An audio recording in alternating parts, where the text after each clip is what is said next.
let's see the definition of the normal distribution. Okay. അപ്പോൾ we have a continuous random variable x. അപ്പോൾ അതിനൊരു normal distribution വേണം, normal distribution follow ചെയ്യുന്നു എന്ന് പറയണമെങ്കിൽ ഇതും ഒരു 2 പാരാമീറ്റർ ഡിസ്ട്രിബ്യൂഷൻ ആണ്. ഒരു പാരാമീറ്റർ എന്ന് പറയുന്നത് മ്യൂവും സിഗ്മയും ആയിരിക്കും. ഇപ്പോൾ യൂഷ്വലി ഇവിടെ മ്യൂ എന്ന് പറയുന്നത് ആ ഡിസ്ട്രിബ്യൂഷൻ്റെ മീനും സിഗ്മ എന്ന് പറയുന്ന ആ ഡിസ്ട്രിബ്യൂഷൻ്റെ സ്റ്റാൻഡേർഡ് ഡീവിയേഷനും ആയിരിക്കും. ഓക്കെ, സിഗ്മ സ്ക്വയർ എന്ന് വെച്ചാൽ അതിൻ്റെ വേരിയൻസ് ആയിരിക്കും. ഓൾറൈറ്റ്. അപ്പോൾ ഈ മീൻ എന്ന് പറയുന്നത് ഏത് വാല്യൂ വേണമെങ്കിലും ആവാം. It may take values from -∞ to ∞. Okay, പക്ഷേ standard deviation is always A positive quantity. Okay, sigma is always greater than 0, and whose density function is given as f of x mu sigma is equal to 1 by square root of 2 pi sigma e to the power minus x minus mu the whole square by 2 sigma square. ഇതാണ് ഇതിൻ്റെ definition. Okay, അപ്പോൾ ഇതും actually ഇതൊരു normal curve തന്നെയാണ്, standard normal curve പോലെ തന്നെയുള്ള ഒരു കർവാണ് നമുക്ക് കിട്ടുക. ഓക്കെ, പക്ഷേ ഈ കർവ് ചിലപ്പോൾ ഇങ്ങനെയൊക്കെ ആയിരിക്കും കിട്ടുക. സി, ഇതും ബെൽ ഷേപ്ഡ് കർവ് തന്നെയാണ്. ഇതിന്റെ സിമ്മട്രി എന്ന് പറയുന്നത് എപ്പോഴും x is equal to mu എന്ന് പറയുന്ന വെർട്ടിക്കൽ ലൈനിലായിരിക്കും. X is equal to mu. അപ്പോൾ ഇതിനൊരു സ്റ്റാൻഡേർഡ് ഡീവിയേഷൻ ഉണ്ടാവും, സിഗ്മ എന്ന് പറയുന്ന ഒരു സ്റ്റാൻഡേർഡ് ഡീവിയേഷൻ ഉണ്ടാവും.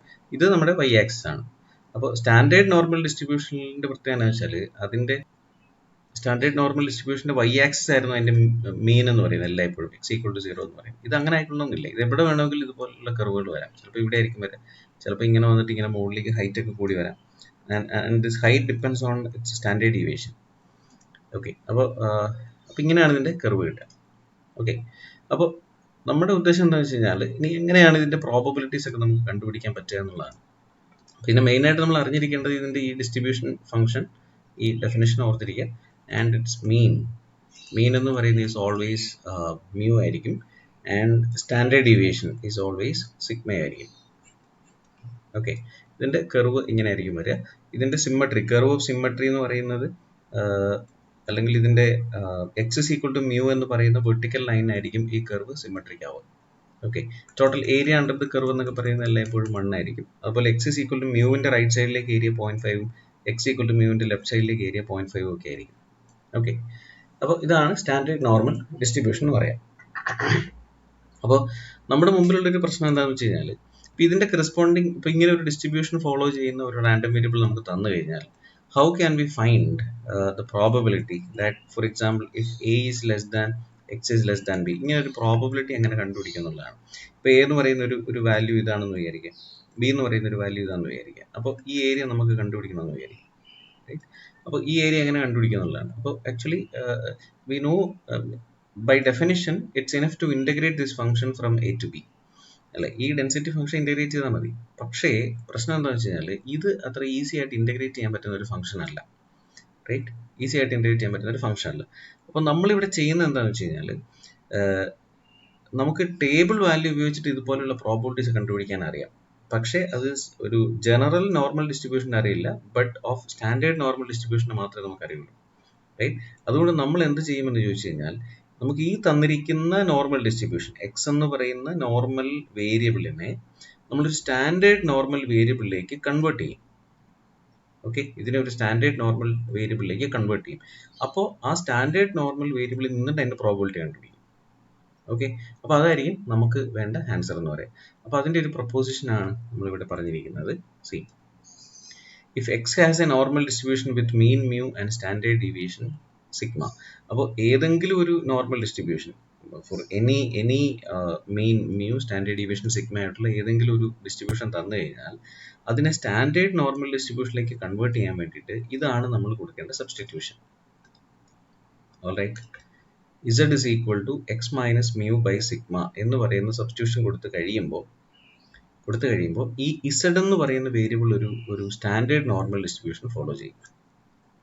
ഓക്കെ, അപ്പോൾ ഇതിന്റെ ഒരു ഐഡിയ ഇതാണ്. ഇപ്പോൾ സി, എക്സ് എന്ന് പറയുന്നത്, okay, x is a random variable that follows normal distribution, okay, with mean mu and standard deviation sigma. Okay, ഇതാണ് നമുക്ക് തന്നിരിക്കുന്ന ഡിസ്ട്രിബ്യൂഷൻ എക്സ് എന്ന് പറയുന്നത്. And we define a random variable z. അപ്പോൾ ഇസഡ് ഡിഫൈൻ ചെയ്യുന്നത് ഇങ്ങനെയാണ്, x minus mu by sigma എന്ന രീതിയിൽ ഡിഫൈൻ ചെയ്യും. എക്സ് റാൻഡം വേരിയബിൾ ആണ്, മ്യൂ സിഗ്മയും രണ്ട് ഫിക്സഡ് വാല്യൂസ് ആയിരിക്കും, മീനും സ്റ്റാൻഡേർഡ് ഡീവിയേഷൻ സബ്സ്റ്റിറ്റ്യൂട്ട് ചെയ്യും. അപ്പോൾ ഇങ്ങനെ നമ്മൾ സബ്സ്റ്റിറ്റ്യൂട്ട് ചെയ്യുന്നു. ഇങ്ങനെ സബ്സ്റ്റിറ്റ്യൂട്ട് ചെയ്ത് കഴിയുമ്പോഴത്തേക്കും ഈ ഇസഡ് എന്ന് പറയുന്നത് എന്തായിട്ടുണ്ടാവും? ഇസഡ് എന്ന് പറയുന്നത് ഒരു സ്റ്റാൻഡേർഡ് നോർമൽ ഡിസ്ട്രിബ്യൂഷൻ ആയിരിക്കും. അപ്പോൾ സ്റ്റാൻഡേർഡ് നോർമൽ ഡിസ്ട്രിബ്യൂഷൻ്റെ മീൻ എന്ന് പറയുന്നത് 0യും സ്റ്റാൻഡേർഡ് ഡീവിയേഷൻ എന്ന് പറയുന്നത് 1ഉം ആയിരിക്കും.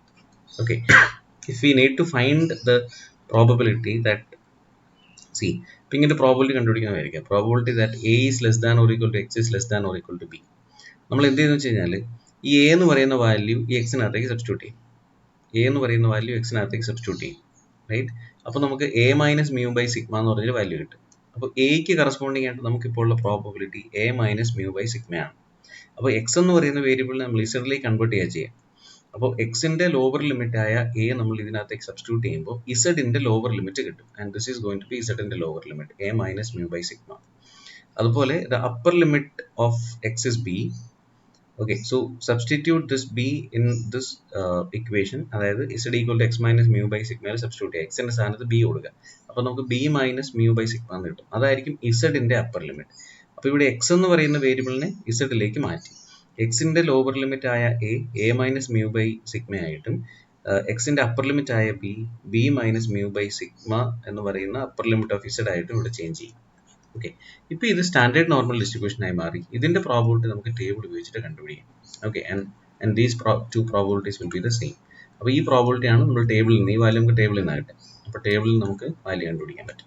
ഇതാണ് നമ്മുടെ പ്രോബ്ലത്തിന്റെ ഒരു ബേസിക് ഐഡിയ എന്ന് പറയാം. Okay, let's see a problem. And this is the first question. Question number 1. The time that it takes a driver to react to the brake lights on a decelerating vehicle is critical in helping to avoid rear end collisions. Okay, അപ്പോൾ അതിനെക്കുറിച്ചൊരു particular article ഉണ്ട്. That article suggests that reaction time. Okay, so reaction time, ഇതാണ് നമ്മുടെ random variable. Reaction time for an in-traffic response to a brake signal, okay, from standard brake lights. അപ്പോൾ reaction time ആണ് നമ്മുടെ standard variable. Let me call that as x. So x is the random variable. Okay, reaction time. Alright, അപ്പോൾ തന്നിരിക്കുന്നത് ഈ reaction time എന്ന് പറയുന്നത് ഒരു normal distribution follow ചെയ്യും എന്നാണ് പറഞ്ഞിരിക്കുന്നത്. ഒരു നോർമൽ ഡിസ്ട്രിബ്യൂഷൻ ഫോളോ ചെയ്യും എന്നാണ് പറഞ്ഞിരിക്കുക. അപ്പോൾ ഇതിന് മീൻ നമ്മളോട് പറഞ്ഞിട്ടുണ്ട്. റൈറ്റ്, ഇതിന് മീൻ എന്ന് പറയുന്നത് mu is equal to 1.25 second. Alright, and standard deviation is also given as 0.46 second.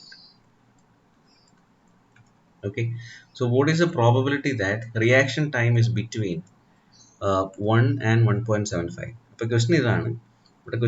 What is the probability that the reaction time is in between 1 and 1.75? ഇതാണ് നമുക്ക് കണ്ടുപിടിക്കേണ്ട ക്വസ്റ്റ്യൻ. ഓക്കെ, അപ്പോൾ ഈ എക്സ് എന്ന് പറയുന്നത് മീനും സ്റ്റാൻഡേർഡ് ഡീവിയേഷനും ഇതൊരു സ്റ്റാൻഡേർഡ് നോർമൽ ഡിസ്ട്രിബ്യൂഷൻ അല്ലാത്തത് കൊണ്ട് ഇതിനെ നമ്മൾ ഫസ്റ്റ് സ്റ്റാൻഡേർഡ് നോർമൽ ഡിസ്ട്രിബ്യൂഷനിലേക്ക് കൺവേർട്ട് ചെയ്യണം. ഓക്കെ, അപ്പോൾ നമ്മൾ ഫസ്റ്റ് നമ്മുടെ സ്റ്റാൻഡേർഡ് നോർമൽ ഡിസ്ട്രിബ്യൂഷൻ എന്ന് പറയുന്നത് ഇതാണ്. Let z is equal to x minus mu by sigma. അപ്പോൾ ഇങ്ങനെ വിളിച്ചു കഴിഞ്ഞാൽ ഈ ഇസഡ് എന്ന് പറയുന്നത് തീർച്ചയായിട്ടും ഒരു സ്റ്റാൻഡേർഡ് നോർമൽ ഡിസ്ട്രിബ്യൂഷൻ ഫോളോ ചെയ്യും. ഓക്കെ, അപ്പോൾ ഇവിടെ നമുക്ക് കണ്ടുപിടിക്കേണ്ടത് ഈ 1ൻ്റെയും 1.75ൻ്റെയും ഇടയ്ക്കുള്ള പ്രോബിലിറ്റി ആണല്ലേ. അപ്പോൾ when x is equal to 1 what happens, ഇതാണ് നമ്മൾ നോക്കേണ്ടത്. അപ്പോൾ എക്സിൻ്റെ വാല്യൂ 1 ആകുമ്പോൾ എന്ത് കിട്ടും എന്ന് നോക്കാം. ഓക്കെ, അല്ലെങ്കിൽ ഡയറക്റ്റ് ഫോമിൽ എഴുതാം. that is going to be better. So p of 1 is less than or equal to x is less than or equal to 1.75 is the same as p of, formula ഇതാണ്, x minus mu by sigma ആണ്. അപ്പോൾ ഇവിടെ എക്സിൻ്റെ lower limit കൊടുക്കുക, 1 substitute ചെയ്യുക ഇതിനകത്തേക്ക്. അപ്പോൾ 1 substitute ചെയ്യുമ്പോൾ 1 മൈനസ് മ്യൂ എന്ന് പറയുന്നത് 1.25 divided by 0.46 is less than. Okay, ഈ എക്സിന് പകരം x minus mu by sigma കൊടുക്കും. അപ്പോൾ നമുക്ക് ഇസഡ് എന്ന് കിട്ടും. റൈറ്റ്, അപ്പോൾ z is less than. Now upper limit 1.75 minus 1.25 divided by 0.46 ഇങ്ങനെ കിട്ടും, which is equal to, അതായത് 1 minus 1.25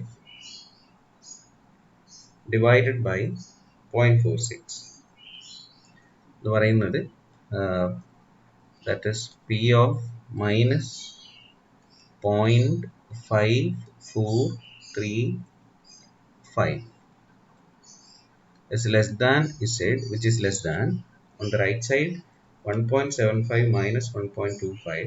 ഇത് കാൽക്കുലേറ്ററിൽ കണ്ടുപിടിക്കാനേ ഉള്ളൂ. ഡിവൈഡഡ് ബൈ 0.46 എടുക്കുമ്പോൾ നമുക്ക് 1.087 ഇങ്ങനെയാണ് കിട്ടുക. ഇങ്ങനെ രണ്ട് വാല്യൂസ് കിട്ടും. അപ്പോൾ ഇത് രണ്ട് കാൽക്കുലേറ്റർ കണ്ടുപിടിക്കുക. ഈ വാല്യൂ ആണ് തന്നിരിക്കുക, ഇതാണ് തന്നിരിക്കുക. അപ്പോൾ ഈ രണ്ട് വാല്യൂസിന്, അപ്പോൾ ഇസഡിന്റെ വാല്യൂ ആണ് സ്റ്റാൻഡേർഡ് നോർമൽ ഡിസ്ട്രിബ്യൂഷൻ ആണ്. ഈ പ്രോബബിലിറ്റി കണ്ടുപിടിക്കാൻ നമ്മൾ കർവ് വരയ്ക്കേണ്ടത് എപ്പോഴും ഏതായിരിക്കും? സ്റ്റാൻഡേർഡ് നോർമൽ ഡിസ്ട്രിബ്യൂഷന്റെ കർവ് വരച്ചാൽ മതിയോ. ഇതാണ് സ്റ്റാൻഡേർഡ് നോർമൽ ഡിസ്ട്രിബ്യൂഷൻ. ഓക്കെ, അപ്പോൾ ഇതിനകത്ത് നമുക്ക് ഒരു പോയിന്റ് എന്ന് പറയുന്നത് 1.087 ആണ്. അടുത്തത് -0.5435 ആണ്. അപ്പോൾ ഇതിന്റെ ഇടയ്ക്കുള്ള ഈ ഏരിയ ആണ് നമുക്ക് കണ്ടുപിടിക്കേണ്ടത്. അപ്പോൾ നോർമൽ ടേബിളിൽ നമുക്ക് കിട്ടുന്ന ഏരിയ എന്ന് പറയുന്നത് ഇപ്പോൾ 1.087ന്റെ ഏരിയ എന്ന് പറയുന്നത് -∞ മുതൽ ഇവിടെ വരെയുള്ള മൊത്തം ഏരിയ കിട്ടും. അതിൽ നിന്നും -0.5435ന്റെ ഏരിയ എന്ന് പറയുന്നത് ഇവിടെ വരെയുള്ള ഏരിയ കിട്ടും. അപ്പോൾ ഇത് രണ്ട് ഏരിയ നമ്മൾ സബ്ട്രാക്ട് ചെയ്താൽ മതി. അപ്പോൾ നമുക്ക് ഇങ്ങനെ പറയാം, that is nothing but phi of 1.087 minus phi of -0.5435. Okay, ഈ രണ്ട് വാല്യൂസ് നമ്മൾ ടേബിളിൽ നിന്ന് കണ്ടുപിടിക്കണം. ഓക്കെ, 1.08ന്റെ വരെ നമുക്ക് കിട്ടുള്ളൂ. So that probability is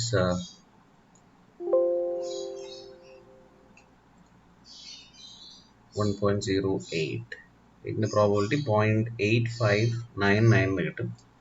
0.8599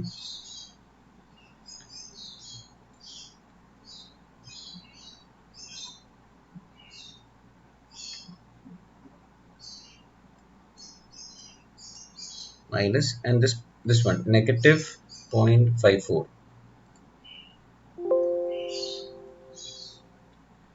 -0.54 എന്ന് പറയുന്നത് 0.2946 കിട്ടും. 0.2946. The answer is 0.5653. ഇതായിരിക്കും ഇതിന്റെ ആൻസർ എന്ന് പറയും. ഓക്കെ, അപ്പോൾ ഈ പ്രോബ്ലത്തിന്റെ ഒരു സ്ട്രക്ചർ മനസ്സിലായെന്ന് വിചാരിക്കുന്നു. ഒരു ജനറൽ നോർമൽ ഡിസ്ട്രിബ്യൂഷൻ ആണ് തന്നിരിക്കുന്നതെങ്കിൽ അതിന് മീനും സ്റ്റാൻഡേർഡ് ഡീവിയേഷൻ നമുക്ക് തന്നിട്ടുണ്ടാവും. അപ്പോൾ അത് വെച്ചിട്ട് നമുക്ക് പ്രോബ്ലം ചെയ്യാൻ പറ്റില്ല. എന്താണ് ചോദിച്ചിരിക്കുന്നത് അതിനനുസരിച്ച് നമുക്ക് ആ പ്രോബ്ലത്തിനെ സ്റ്റാൻഡേർഡ് നോർമൽ ഡിസ്ട്രിബ്യൂഷനിലേക്ക് കൺവേർട്ട് ചെയ്യുക and find the corresponding probability using standard normal distribution table. Okay, അങ്ങനെയാണ് ഈ പ്രോബ്ലം ചെയ്യുക. Okay, and let's see one more problem. This one. Suppose the force acting on a column that helps to support a building is a normally distributed random variable x. Okay, അപ്പോൾ ഇവിടുത്തെ force ആണ് നമ്മുടെ random variable എന്ന് പറയാം. Okay, so x is the force and that follows a normal distribution with mean തന്നിട്ടുണ്ട് 15. Okay, and standard deviation is 1.25. All right. ഇപ്പോൾ ഈ തന്നിരിക്കുന്ന പ്രോബബിലിറ്റീസ് കണ്ടുപിടിക്കാനേ ചോദിച്ചിട്ടുള്ളൂ യൂസിങ് സ്റ്റാൻഡേർഡൈസിങ്. അപ്പോൾ ഇത് സ്റ്റാൻഡേർഡൈസ് ചെയ്തിട്ട് ഈ പ്രോബബിലിറ്റി കണ്ടുപിടിക്കാനാണ് ചോദിച്ചിരിക്കുന്നത്. ഓക്കെ, അപ്പോൾ സ്റ്റാൻഡേർഡ് നോർമൽ ഡിസ്ട്രിബ്യൂഷൻ എന്ന് പറയുന്നത് always x minus mu by sigma ആയിരിക്കും. Okay, that is x minus 15/1.25. ഇതാണ് ഓൾവേസ് നമ്മൾ എഴുതുന്ന സ്റ്റാൻഡേർഡ് നോർമൽ ഡിസ്ട്രിബ്യൂഷൻ എന്ന് പറയാം. അപ്പോൾ ഇനി ഫസ്റ്റ് ക്വസ്റ്റ്യൻ ചെയ്യാം. First question, probability that x is less than or equal to 15. അപ്പോൾ ഇതിന് കറസ്പോണ്ടിങ് നമ്മൾ ഇസഡിലേക്ക് മാറ്റണം. അപ്പോൾ എക്സിന് പകരം ഇസഡ് എഴുതാം. So it's probability that z is less than or equal to, ഈ എക്സിന്റെ സ്ഥാനത്ത് 15 കൊടുക്കണം. So 15 minus 15/1.25, right. അപ്പോൾ ആ പ്രോബബിലിറ്റി എന്ന് പറയുന്നത് probability that z is less than or equal to 0 എന്ന് കിട്ടും. അപ്പോൾ ഇതെന്ന് വെച്ചാൽ സ്റ്റാൻഡേർഡ് നോർമൽ ഡിസ്ട്രിബ്യൂഷൻ്റെ അല്ലേ, ജസ്റ്റ് 0ക്ക് താഴെയുള്ള പ്രോബബിലിറ്റിയാണ്. ഇപ്പോൾ ഇത് സിമെട്രിക് ആണ്. ഈ ലെഫ്റ്റ് സൈഡിലെ ഏരിയ എന്ന് പറയുന്നത് എത്രയായിരിക്കും? കറക്റ്റ് 0.5 ആയിരിക്കും. സോ ദാറ്റ് ഈസ് 0.5 എന്ന് എഴുതാം നമുക്ക്. അത് നമുക്ക് പ്രത്യേകിച്ച് ടേബിളിൻ്റെ ആവശ്യം തന്നെ ഇല്ല. സ്റ്റാൻഡേർഡ് നോർമൽ ടേബിൾ ഡിസ്ട്രിബ്യൂഷൻ്റെ പ്രോപ്പർട്ടി വെച്ചിട്ട് തന്നെ നമുക്ക് പറയാൻ തോന്നും 0.5 ആയിരിക്കും. ഓക്കെ, ഞാൻ ഇതിനകത്ത് ഒരു ക്വസ്റ്റ്യൻ കൂടി ചെയ്യാം. And the remaining part you can do as a homework. Alright. Okay, I'll do the difficult one, this one, the last one, E. Okay, അപ്പോൾ E എന്ന് പറയുന്നത് ഇവിടെ നമുക്ക് തന്നിരിക്കുന്ന റീജിയൻ ഫസ്റ്റ് നോക്കാം. Mod x minus 15 is less than or equal to 3 എന്നാണ് പറഞ്ഞിരിക്കുന്നത്. Okay, അപ്പോൾ ഈ modulus of something is less than or equal to some value എന്ന് വെച്ച് കഴിഞ്ഞാൽ ഇത് നമുക്ക് ഇങ്ങനെ എഴുതാം. -3 less than or equal to x minus 15 less than or equal to 3. ഇതാണ് ഇതിൻ്റെ മീനിങ്. അതായത് -3ക്കും 3ക്കും ഇടയ്ക്കായിരിക്കും എക്സ് മൈനസ് 15. അതാണ് ഇതിൻ്റെ മീനിങ്. ഇനി 15 നമ്മൾ ത്രൂ ഔട്ട് ആഡ് ചെയ്യുക, എല്ലാ സ്ഥലത്തും 15 ആഡ് ചെയ്യാം. ഓക്കെ, അപ്പോൾ 15 minus 3 is going to be 12 is less than or equal to x, which is less than or equal to 15 plus 3, 18 എന്ന് കിട്ടും. അപ്പോൾ നമുക്ക് കണ്ടുപിടിക്കേണ്ട പ്രോബബിലിറ്റി ഇതാണ്. Probability that 12 is less than or equal to x is less than or equal to 18. Okay, അപ്പോൾ ഇതിൻ്റെ corresponding ആയിട്ടുള്ള ഇസഡിൻ്റെ പ്രോബബിലിറ്റിയിലേക്ക് കൊണ്ടുവരണം. അപ്പോൾ 12ൻ്റെ കറസ്പോണ്ടിങ് വാല്യൂ എന്ന് പറയുന്നത് 12 minus 15 by 1.25 is less than z is less than then 18 minus 15 by 1.25. ഈ value നമ്മൾ കണ്ടുപിടിക്കണം. 12 minus 15 എന്ന് പറയുന്നത് -3 ആണ്. -3 by 1.25 is equal to -2.4 എന്ന് കിട്ടും. So probability that -2.4 is less than z is less than, അടുത്തത് നമുക്ക് 3 by 1.25 എന്ന് പറയുന്നത് 2.4 തന്നെ ആയിരിക്കും കിട്ടുക. 2.4 തന്നെ ആയിരിക്കും കിട്ടുക. ഓക്കെ, അപ്പോൾ ഇതിൻ്റെ ഏരിയ കണ്ടുപിടിക്കുന്നത് 5 of 2.4 minus 5 of -2.4 കണ്ടുപിടിച്ചാൽ മതിയാവും. അപ്പോൾ 2.4ന് കറസ്പോണ്ടിങ് ആയിട്ടുള്ള ടേബിൾ വാല്യൂ കണ്ടുപിടിക്കണം. 2.4ന് കറസ്പോണ്ടിങ് ആയിട്ടുള്ള ടേബിൾ വാല്യൂ ടേബിളിൽ നിന്ന് എടുക്കുമ്പോൾ 2.4 0.9918 എന്ന് കിട്ടും. 0.9918 മൈനസ് അടുത്തത് -2.4ന് കറസ്പോണ്ടിങ് ആയിട്ടുള്ള ടേബിൾ വാല്യൂ, അതും നമുക്ക് ടേബിളിൽ നിന്ന് കിട്ടും. -2.4ന് കറസ്പോണ്ടിങ് ആയിട്ടുള്ള വാല്യൂ 0.0082 ആണ്. 0.0082. അപ്പോൾ ഇതാണ് നമ്മൾ സബ്സ്റ്റിറ്റ്യൂട്ട് ചെയ്യേണ്ടത്. 0.9918 മൈനസ് 0.0082. അപ്പോൾ സിംപ്ലിഫൈ ചെയ്യുമ്പോൾ നമുക്ക് ഇങ്ങനെ ഒരു ആൻസർ കിട്ടും, 0.9836. All right. Okay, so this is how we calculate the probabilities of all normally distributed random variables. Okay, അപ്പോൾ ഇതിനകത്തുള്ള ഈ 3 ക്വസ്റ്റ്യൻസ് ഹോംവർക്ക് ആയിട്ട് ചെയ്യാം.